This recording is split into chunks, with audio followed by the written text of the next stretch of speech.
자, 지난 시간에 우리가 말씀을 좀 이어가겠는데요. 지난 시간에 우리는 침묵 가운데 여리고성을 돌았던 이스라엘 백성들의 이야기를 우리가 함께 살펴보았었죠. 자, 이들은 분명히 하나의 거대한 대열을 이루고 또 하나의 공동체로서 여리고성을 함께 돌았습니다. 자, 그런데 특이한 점이 있었죠. 그게 뭐냐면 침묵을 하며 돌았다라는 거예요. 그러니까 이들은 하나가 되어서 공동체로 나아갔지만 서로 말을 하지 않고 각자의 침묵의 시간들 속에서 각자의 하나님을 만나고 각자의 하나님과 독대하며, 다시 말해서 각계 전투로 나아갔다라는 것입니다. 여러분, 이들이 함께 가는 걸까요? 따로 가는 걸까요? 이거 뭐라고 정의할 수 있을까요? 여러분, 한 집에 부부가 있는데 서로 같이 사는데 전혀 말을 하지 않아요. 서로 침묵만 해요. 여러분, 이거 같이 사는 겁니까? 따로 사는 겁니까? 예, 여기서도 지금 의견이 분분하게 나뉘어지고 있는데 같이 살지만 따로 사는 거죠. 그렇죠? 그러니까 이스라엘 백성들의 행진이 그랬어요. 함께 갔지만 따로 갔다라는 것입니다. 자, 그런데 여러분, 이것이 바로 하나님의 교회의 메커니즘입니다. 우리는 새 영광교회라고 하는 하나의 큰 공동체 안에 우리가 함께 있어요. 우리는 함께 나아갑니다. 자, 그러나 우리의 믿음의 행진은 여러분 각자가 개별적으로 하나님을 만나고 하나님과 교제하고 하나님과 관계함을 통하여 여러분들의 믿음의 여정을 이루어 가게 되는 것이죠. 즉, 하나님의 대열 안에서 우리는 각자 각계 전투를 하는 구조라는 것이죠. 우리가 지금 드리고 있는 예배도 마찬가지죠. 예배도 그런 것 아닙니까? 우리는 이곳에서 함께 지금 이렇게 모여서 하나의 공동체성을 가지고 우리가 함께 예배를 드리고 있습니다. 자, 그러나 예배라는 것은 여러분 각자 한 사람 한 사람이 각자의 하나님과의 관계 속에서 드리게 되는 거예요. 그래서 예배 역시도 우리는 함께 드리지만 따로 드리는 것입니다. 예배는 각계 전투예요. 집단적 신앙, 집단적 영성, 이런 것으로 드리는 것이 아닙니다.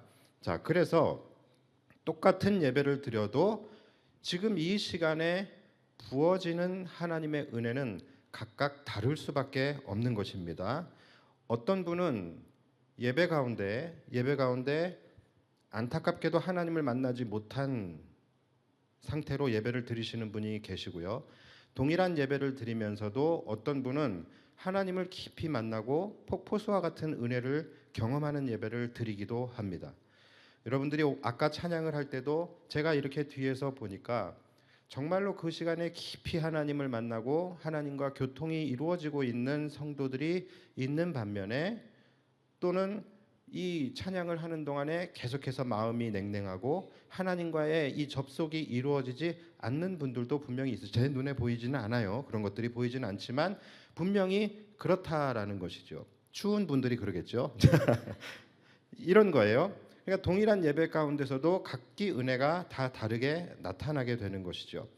그리고 우리가 받게 되어지는 은혜도 동일한 은혜가 아닙니다. 각각 다른 은혜가 주어지게 되는 거예요. 어떤 분은 예배 가운데 하나님께서 어루만져 주시는 따뜻한 위로와 어루만져 주심을, 그런 은혜를 느끼는 사람이 있는 반면에, 또 어떤 분들은 동일한 같은 예배 가운데 정말로 파워풀한 하나님의 어떤 나에게 강한 새 힘을 주시는 그런 능력을 경험하게 되기도 해요. 그래서 은혜도 다 같은 은혜가 아니라 각자 하나님을 만나는 그 하나님이 주시는 은혜가 다르다라는 것이죠. 어떤 분은 동일한 예배 가운데 나아가지만 그 안에서 깊은 회개와 애통함과 통회함으로 예배를 드리시는 분도 계실 것이고, 동일한 예배를 드리면서 어떤 분들은 기쁨과 감사함에 축제의 예배를 드리시는 분도 분명히 있다라는 것이죠. 자, 왜 그런 겁니까? 그것은 각각 그 시간을 통하여 만난 나의 하나님이 각각 다르기 때문에 그런 거예요. 말씀을 들어도 마찬가지예요. 같은 말씀을 들어도 각각 성령님께서 조명하여 주시고 깨닫게 하시는 것들이 다 다른 이유도 바로 이 때문인 것이죠. 간혹 예배를 마치고 어떤 성도님들이 저에게 오셔서 목사님 말씀의 은혜를 참 많이 받았습니다 하면서 본인이 그 말씀을 통하여 깨닫게 된 것, 느끼게 된 것들을 저에게 또 나눠주시는 분들이 계세요. 그런데 아무리 생각해도 내가 그런 말을 한 적이 없어요. 근데 이분은 그걸 은혜로 받은 거예요. 그래서 그때마다 저는 그렇게 생각해요. 이게 성령님께서 느끼게 하시는 바가 다르고 또 성령님께서 그의 심령을 이렇게 이끌어 가셨구나라는 것을 종종 저도 느끼게 됩니다. 이처럼 예배는 함께 우리가 공동체성을 가지고 드리는 예배이지만 여러분들에게 다 나누어지는 은혜는 다 다른 거예요. 무엇에 의해서? 내가 그 시간에 만나는 하나님에 의해서 달라지는 것입니다. 그래서 여러분, 예배는 우리가 판단할 수가 없는 겁니다. 판단해서도 안 되는 거예요. 좋은 예배, 안 좋은 예배는 존재하지 않아요. 은혜로운 예배, 더 은혜로운 예배, 이런 것도 여러분 존재하지 않습니다. 내가 은혜를 못 받고 있어도 그 같은 예배 가운데 누군가는 감당할 수 없는 은혜를 누리고 있는 사람이 있을 수 있는 것이고, 또는 내가 이 예배 가운데 정말로 놀라운 하나님의 은혜를 경험하고 있다 할지라도 어딘가에서 누군가는 냉랭한 마음으로 전혀 하나님을 만나지 못하고 있는 분도 있을 수 있다라는 거예요. 그래서 예배는 각계전투입니다.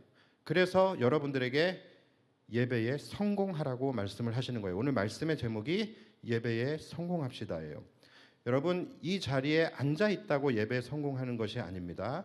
예배의 성공은 뭡니까? 이 예배를 드리는 가운데 여러분의 하나님, 나의 하나님을 만나야 되는 거예요. 그때에 나의 하나님 앞에서 나를 비추어 보게 되고 또 나를 향하신 하나님의 뜻을 깨닫게 되고 하나님의 음성을 듣게 되어지는 것, 그것이 예배의 성공으로 나아가는 것입니다. 그래서 오늘 여러분들도 이 자리에 힘들게 이 휴가철에 이 더운데 이 자리에 은혜를 사모하면서 나오셨는데 오늘 예배 반드시 성공하시기를 주님의 이름으로 축복합니다. 그래서 우리가 예배의 성공을 해야 되는데 우리가 주의해야 할 것은 함께 가고 있지만 함께 가지 못하는 것을 주의해야 되는 거예요. 함께 가고 있지만 따로 가는 것은 정상입니다. 왜냐하면 우리는 각계 전투로 각자의 하나님을 만나기 때문에. 그런데 함께 가고 있지만 함께 가지 못하는, 함께 하나님을 만나지 못하는, 함께 은혜를 경험하지 못하는 이런 것들을 우리가 주의해야 되는 거예요. 그래서 여러분, 오늘 예배를 드릴 때마다 두 가지를 항상 명심하셔야 돼요. 첫 번째는 오늘 예배는 내가 반드시 성공해야 한다라는 열망을 가지고서 예배에 임하셔야 됩니다. 반드시 나만의 하나님을 만나야 한다라는 마음으로 예배에 임하셔야 되는 것이고, 두 번째는 오늘 하나님은 나를 어떤 하나님으로 만나 주실까? 오늘 하나님은 나에게 어떤 은혜를 부어 주실까? 나에게 오늘 위로의 하나님으로 다가오실까? 또는 능력의 하나님으로, 기쁨의 하나님으로, 승리의 하나님으로, 나를 새롭게 하시는 하나님으로, 어떤 하나님으로 오늘 나를 만나 주실까라고 하는 기대와 사모함을 가지고 여러분들이 예배에 임하셔야 되는 거예요. 그래서 오늘 이 시간에도 여러분들이 예배를 드리실 때 이 두 가지에만 집중하십시오. 오늘 반드시 나는 하나님과의 영적 커넥션이 이루어져야 된다. 하나님과 내가, 하늘과 내가 접속이 돼야 된다라는 것에 대한 열망을 가지고 여러분들이 예배에 임하시고, 두 번째는 오늘 하나님이 나를 어떤 하나님으로 만나 주실까? 오늘 나에게 어떤 은혜가 부어질까에 대한 기대함과 사모함이에요. 그래서 여러분들이 예배하는 동안에 항상 성령님께서 지금 이 시간에 나를 어떻게 어루만져 주시고 또 내 안에서 어떻게 역사해 가실까라는 것을 우리가 영적 민감함을 가지고서 예배를 드리셔야 되는 거예요. 그것이 예배입니다. 이스라엘 백성들이 하나님을 만나는 통로가 뭐였습니까? 바로 침묵이었습니다. 그들은 침묵을 통해서 하나님과의 개인적인 교감을 가질 수 있었어요. 자, 그렇다면 오늘날 우리가 하나님을 만나는 통로는 뭡니까? 바로 예배인 것이죠. 예배를 통해서 우리는 하나님을 만나고 하나님과 접속할 수 있게 되는 거예요. 예배라는 것은 무엇으로 구성되어져 있죠? 말씀과 찬양과 기도예요. 그러니까 이 세 가지가 바로 우리가 하나님과 연결되어질 수 있는, 하늘과 내가 연결되어질 수 있는 통로라는 것이죠. 이것을 은혜의 방편이라고 합니다. 그래서 우리는 말씀을 통하여서 하나님을 만날 수 있어요. 말씀을 통하여 하나님과 연결되어질 수 있습니다. 또 찬양을 통하여 우리는 하나님과 연결되어질 수 있어요. 그리고 기도를 통하여 우리는 하나님과 연결되어질 수 있습니다. 그래서 오늘 이 시간에도 여러분들이 말씀을 들을 때 그냥 편안하게 앉아서 듣는 것이 아니라 여러분들 안에 이 사모함이 있어야 되는 거예요. 이 하나님의 말씀이 살아있고 운동력이 있는 이 하나님의 말씀의 능력이 오늘 내 귀에 들려질 때에 내 삶을 변화시키고 이 말씀을 통하여 내가 하나님의 영광을 바라볼 수 있게 하옵소서라는 그런 마음의 간절한 소원을 가지고 여러분들이 말씀을 집중해서 들으셔야 되는 거예요. 찬양을 할 때도 마찬가지입니다. 이 찬양을 통하여 내가 하늘과 연결된다라는 그러한 사모함을 가지고 여러분들이 찬양을 부를 때에도 가사 하나하나에 여러분들의 마음의 고백을 담아서 찬양을 하셔야 되는 것이고, 기도할 때도 마찬가지예요. 이 기도를 통해서 내가 하나님과 영적으로 독대해야만 한다라는, 반드시 내가 오늘 하나님과 영적으로 독대해야 한다라는 그러한 기대함과 사모함을 가지고 여러분들이 기도에도 임하셔야 되는 거예요. 그래서 오늘도 여러분들이 이제 시작되어지는 말씀과 그리고 이제 찬양과 기도가 이어지게 될 텐데, 각각의 시간들마다 여러분들이 정말로 최선을 다해서 임해 주시기를 바랍니다. 그럴 때에 오늘 여러분들은 바로 여러분들의 하나님, 나의 하나님을 만나시게 될 것이고 성공하는 예배로 나아갈 수 있게 될 것입니다. 자, 그렇게 이들이 하나님의 명령에 순종하며 거룩한 행진으로 나아갔어요. 그랬을 때에 이제 드디어 여리고성이 무너지게 됩니다. 자, 그리고 여호수아의 돌격 지시를 따라 이제 이스라엘 백성들이 여리고성으로 진격하여 나아가게 되고 이제 그 땅을 점령하기 시작을 합니다. 자, 그런데 보통 전쟁을 할 때에 땅을 점령할 때 어떻게 합니까? 어떻게 하죠? 보통의 이 전쟁은 어떤 식으로 이루어지게 돼요? 군사들을 포로로 잡죠. 또는 군사들을 죽이거나 포로로 잡습니다. 그리고 또 여자와 어린아이들은 어떻게 합니까? 뭐 살려주거나 포로로 잡게 돼요. 그리고 그들의 가축이나 재산이나 금은 보화 뭐 이러한 것들은 전리품으로 가져오게 되는 것이죠. 이게 보통의 전쟁이죠. 자, 그런데 하나님께서는 여리고 전쟁을 그렇게 명하지 않으셨습니다. 여리고 전쟁은 조금 특이합니다. 이것을 헤렘 전쟁이라고 하는데, 하나님께서 명하신 여리고 전쟁은 특별한 룰이 있어요. 그 룰이 뭐냐면 아무것도 살려두지 않고 완전히 진멸하는 전쟁이 바로 여리고 전쟁이었습니다. 자, 이스라엘에는 두 가지의 전쟁이 있어요. 두 가지의 전쟁이 있는데, 먼저 첫 번째 전쟁은 뭐냐면 하나님께서 이스라엘 백성들에게 기업으로 허락하지 않으신 땅을 점령하게 될 때가 있어요. 그러니까 하나님께서 이스라엘에게 주겠다라고 약속하지 않은 땅이 분명히 있습니다. 자, 그런데 그런 땅과는 최대한 그 땅과 화평하기 위해서 노력을 합니다. 전쟁을 하려고 하지 않아요. 그러나 어쩔 수 없이 전쟁을 해야 할 때가 있잖아요. 그쪽에서 이제 전쟁을 걸어온다든가, 이제 그럴 때는 어쩔 수 없이 전쟁을 하게 되는데, 그런 전쟁에는 어떻게 하냐면 남자들만 죽이게 됩니다. 남자들만 죽이게 되고 여자와 어린아이들과 노인들은 그냥 살려주거나 포로로 데려오게 되고 또 그 땅의 모든 전리품들은 취하게 됩니다. 이것이 아주 일반적인 전쟁이에요. 그런데 하나님께서 이스라엘 백성들에게 기업으로 주시기로 한 땅을 점령하는 전쟁이 있어요. 바로 이 가나안 전쟁이 대표적이죠. 자, 이러한 전쟁은 바로 헤렘 전쟁이라고 해서, 이 전쟁은 피도 눈물도 없는 전쟁이에요. 이 헤렘 전쟁이 선포되어지게 되면 그 땅의 군인들과 남자들은 물론 그 땅에서 호흡하고 있는 모든 생명 있는 것들은 다 진멸해야 하는 전쟁입니다. 이것이 헤렘 전쟁이에요. 그래서 이 헤렘이라는 뜻, 하람에서 나온 말인데, 이 헤렘 전쟁에는 진멸하다라는 뜻이 있고요. 그 다음에 두 번째 뜻이 뭐냐면 여호와께 온전히 바치는 전쟁이라는 말이에요. 그러니까 우리가 번제를 생각하시면 좀 이해가 될 것 같아요. 그래서 모든 것을 하나도 남기지 않고 진멸해서 하나님께 온전히 올려드리는 전쟁이 바로 헤렘 전쟁입니다. 그래서 말씀드린 대로 이 헤렘 전쟁에서는 생명이 있는 모든 것들은 다 죽임을 당하게 됩니다. 그리고 심지어 그들이 키우는 가축들까지도 죽임을 당하게 돼요. 그리고 그들의 모든 재산들 어떻게 합니까? 다 불에 태워지게 돼요. 그리고 이제 금, 은을 비롯한 동철 기구들은 하나님의 성전으로 귀속되게 됩니다. 이것이 헤렘 전쟁이에요. 그리고 만약에 이것을 어길 수 있겠죠, 그렇죠? 생각해 보세요. 너무너무 값비싼 재물들이 있는데 이것을 가져오지 못하는 거예요. 이거 다 태워야 됩니다, 불에. 이게 쉽지는 않겠죠, 그렇죠? 그 가운데서 욕심이 내 안에서 생길 수가 있겠죠. 그래서 이 헤렘을 어기는 사람은 어떻게 되냐면 그 사람이 헤렘을 당하게 됩니다. 그러니까 굉장히 무시무시한 거예요. 실제로 이 헤렘 전쟁을 어김으로써 파멸에 이르게 된 사람들이 성경에도 몇 명이 나옵니다. 그 중에 대표적인 사람이 바로 사울입니다. 참 이 사울이라는 사람은 이렇게 보면은 역사적으로 볼 때 굉장히 안타까운 사람이에요. 모든 불명예를 다 가지고 있는 사람이 이 사울이죠.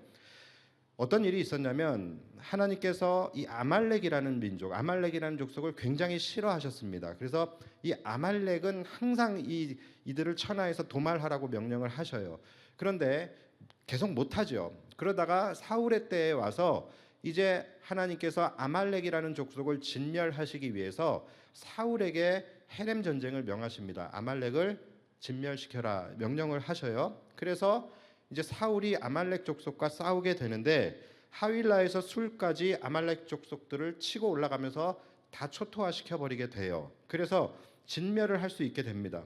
그리고 그들의 재산과 또 그들의 가축들까지도 다 이제 불에 태워야 되겠죠. 자, 그런데 다 태워 버리려고 하는데 이 사울의 마음속에 욕심이 들어오게 된 거예요. 그래서 아말렉의 왕인 아각을 살려주게 돼요. 그리고 그의 양과 소와 기름진 가축들을 그가 진멸하지 않고 따로 빼돌려 놓게 됩니다. 자, 여기에 대해서 사무엘상 15장 9절에서 이렇게 이야기를 합니다. 사울과 백성이 아각과 그의 양과 소의 가장 좋은 것 또는 기름진 것과 어린 양과 모든 좋은 것을 남기고 진멸하기를 즐겨 아니하고 가치 없고 하찮은 것은 진멸하니라. 자, 뭡니까? 사울이 어떻게 했다라는 말이에요? 좋은 것들은 다 남겨놓고 나쁜 것들, 가치 없는 것들만 진멸했다라는 거예요. 여러분, 이것은 뭐죠? 하나님 앞에서 눈 가리고 아웅한 거예요. 하나님을 기만한 것이죠. 하나님이 그것을 여러분 모르시겠습니까?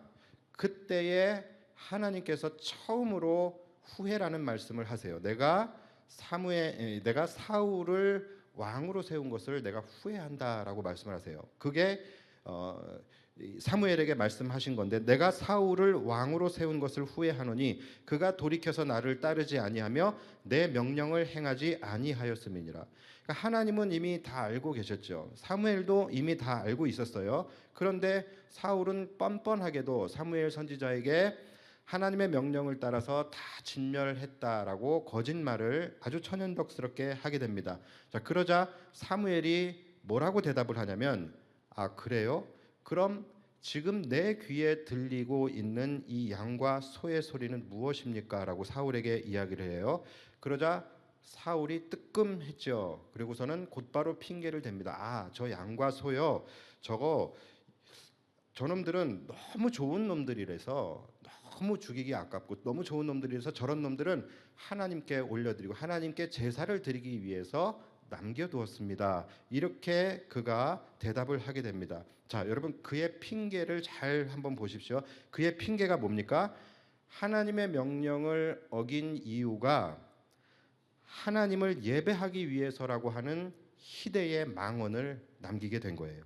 자, 여러분, 혹시 조심스럽게 여쭤보는데 혹시 우리는 어떻습니까? 우리도 하나님께서 원하시지 않는 것을 우리가 마치 하나님의 영광을 위한다라는 명목으로 우리가 그것을 구하거나 쫓고 있지는 않으십니까? 실제로 많은 사람들은요, 하나님의 영광을 위하여 돈과 물질과 성공이 필요하다라고 이야기를 해요. 내가 꼭 성공을 해야 되는데 이것은 하나님의 영광을 위해서, 내가 하나님의 일을 크게 하기 위해서, 내가 하나님의 교회를 세우기 위해서 여러 가지 명분을 가지고 내가 하나님을 위해서 성공해야 한다, 하나님을 위해서 나는 부자가 되어야 한다라고 그렇게 이야기를 합니다. 그런데 아이러니한 것은 뭐냐면 그 하나님을 위해서 돈과 성공을 해야 되는데 그 돈과 성공을 위해서 하나님의 명령을 어기게 돼요. 돈과 성공을 위해서 예배를 범하게 되고 돈과 성공을 위해서 옳지 않은 방법으로 돈을 법니다. 그러니까 여러 가지 하나님을 예배하기 위해서 하나님이 원하시지 않는 것을 하는 거예요. 하나님께 영광 올려드리기 위해서 하나님이 명하지 않으신 것을 하게 된 그러한 경우들이 사실 우리에게 없을까요?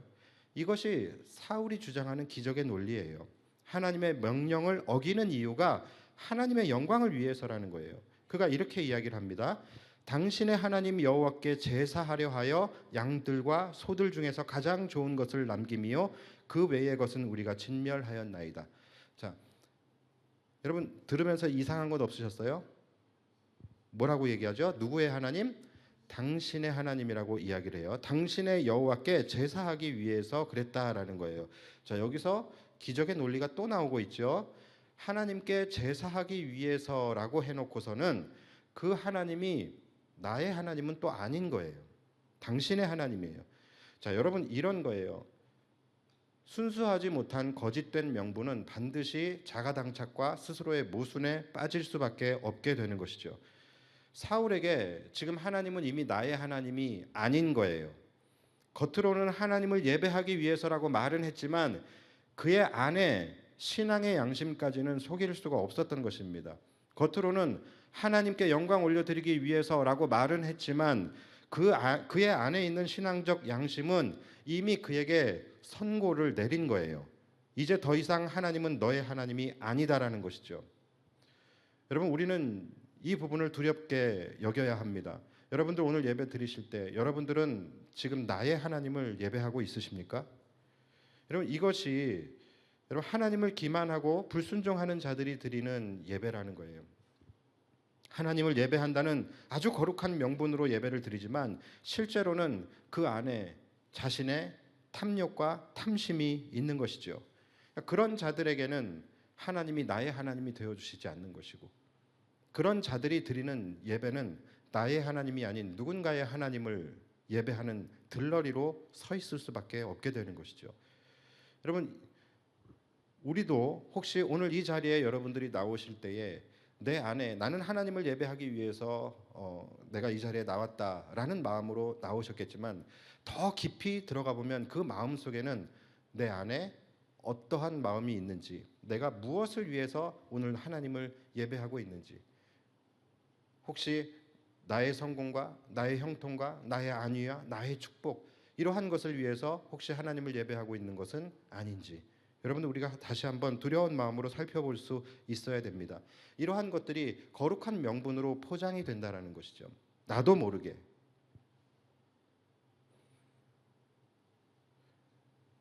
예배는요. 바로 헤렘입니다. 헤렘으로 드려야 하는 거예요. 철저하게 나의 자아를 죽여야 되는 거예요.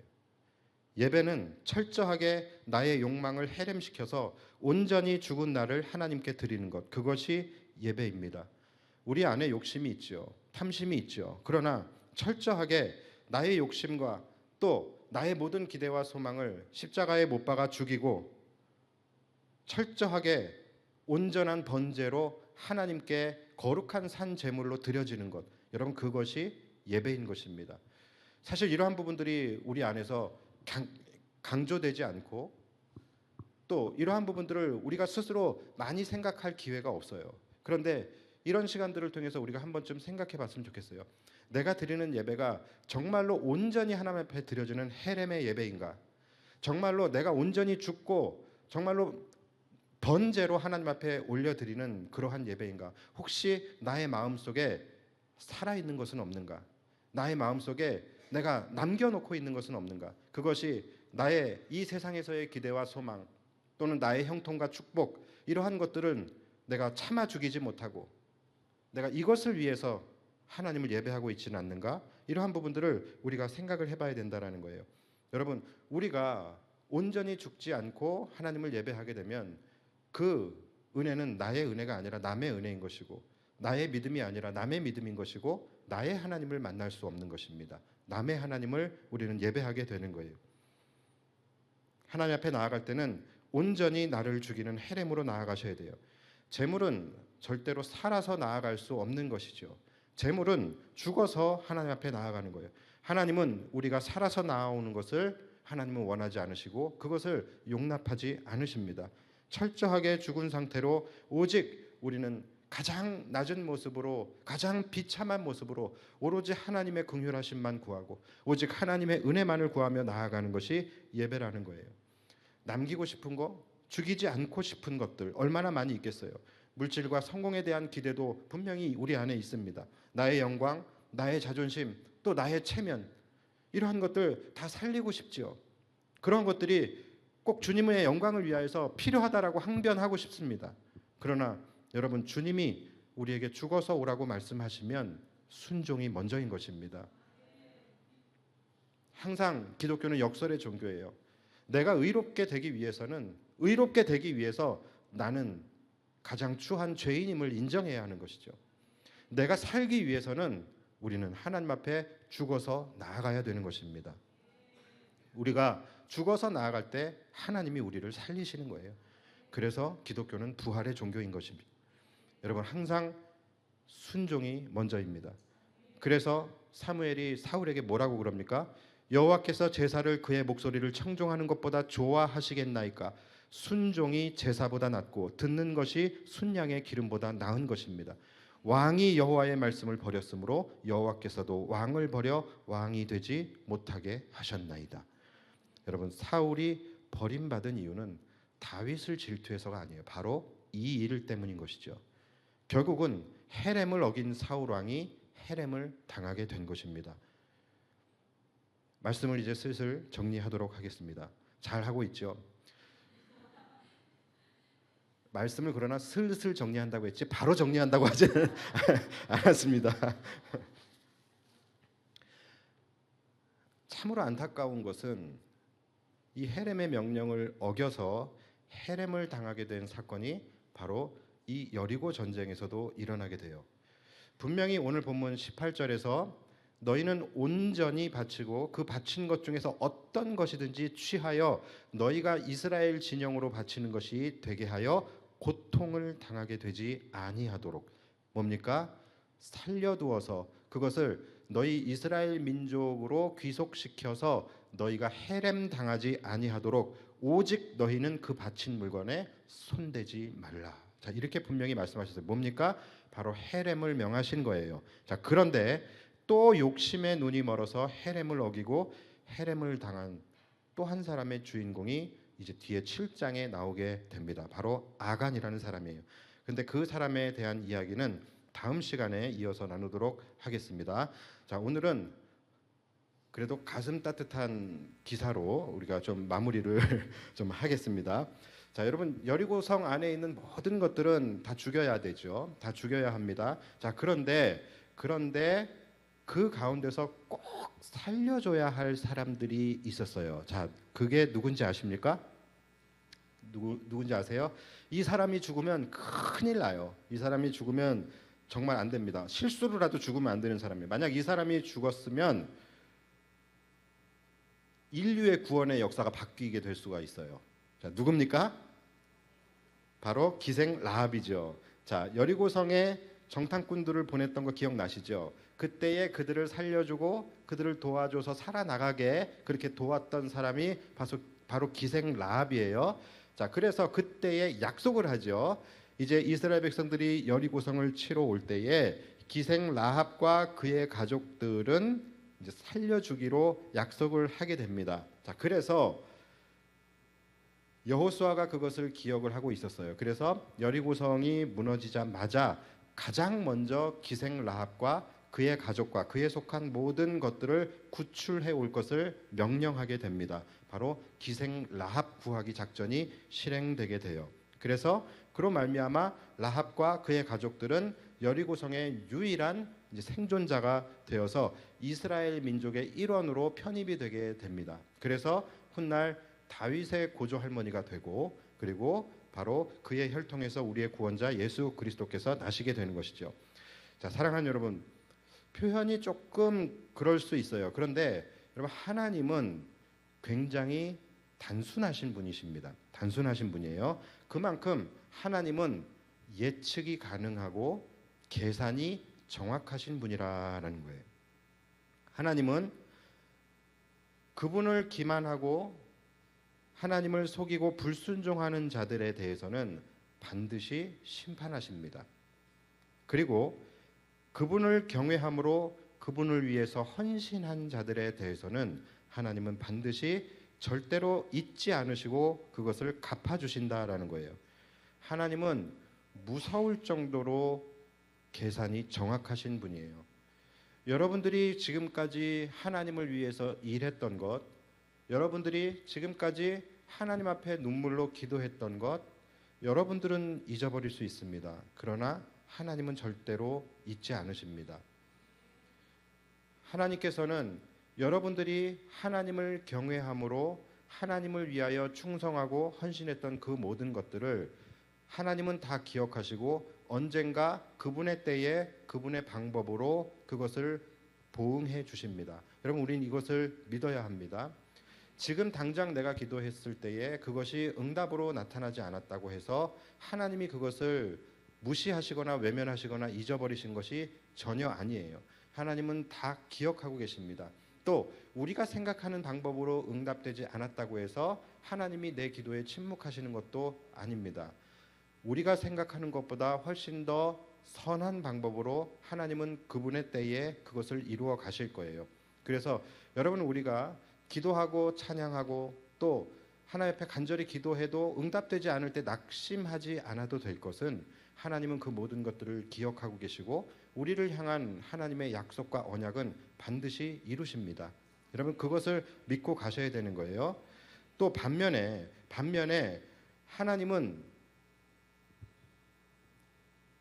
그분의 명령에 불순종하고 그 불순종의 대가를 말씀하셨다라고 한다면 반드시 하나님은 그 말씀대로 그것을 이행하십니다. 이것은 굉장히 두려운 말씀이에요.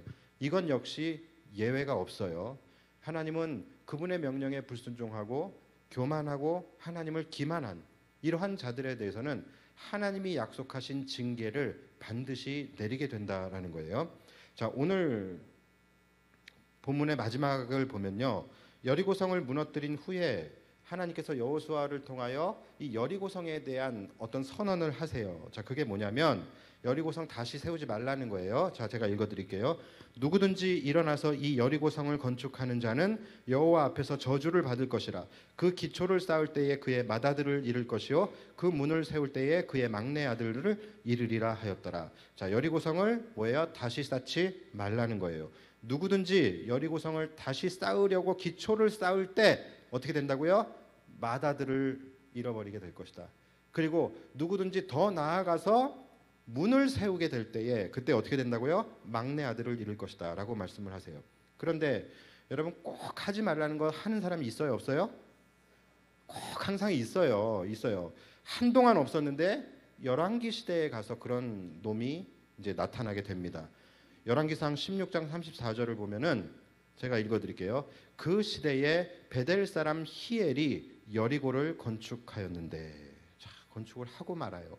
자, 그랬는데 그가 그 터를 쌓을 때에 맏아들 아비람을 잃었고 그 성문을 세울 때에 막내 아들 수굽을 잃었으니 여호와께서 눈의 아들 여호수아를 통하여 하신 말씀과 같이 되었더라.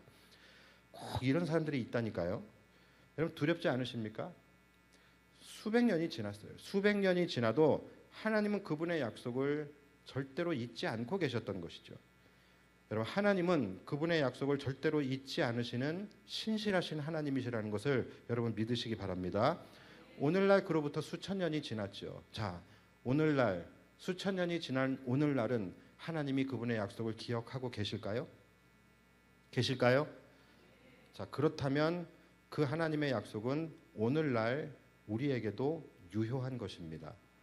그러니까 우리의 인생은 어떻게 보면은 하나님의 약속이 이루어지고 성취되어지고 있는 현장이 바로 우리의 인생이에요. 때로는 하나님의 축복의 약속이, 때로는 하나님의 징계의 약속이 계속해서 반복하며 일어나고 있는 것이 바로 우리의 인생이라고 할 수 있는 거예요. 오늘 우리가 그동안에 어떻게 살아왔든지 간에 그것을 통한 하나님의 약속들이 우리의 삶 속에서 이루어지고 있다는 것이죠. 자, 그렇다라고 한다면 여러분, 하나님의 언약의 백성으로서 그 언약이 성취되어지고 있는 여러분들의 인생의 드라마를 여러분들은 어떻게 써 내려가시기를 원하십니까? 날마다 축복의 약속이 성취되는 인생이 되시겠습니까? 아니면 징계의 약속이 성취되는 인생이 되시겠습니까? 다시 한번 우리가 하나님 앞에서 언약의 백성으로서 하나님의 언약을 다시 한번 기억해내고 하나님의 은혜를 다시 한번 기억해내면서 날마다 축복의 약속이 성취되는 기쁨과 승리의 드라마가 여러분들의 인생 속에 쓰여질 수 있게 되기를 주님의 이름으로 축복합니다.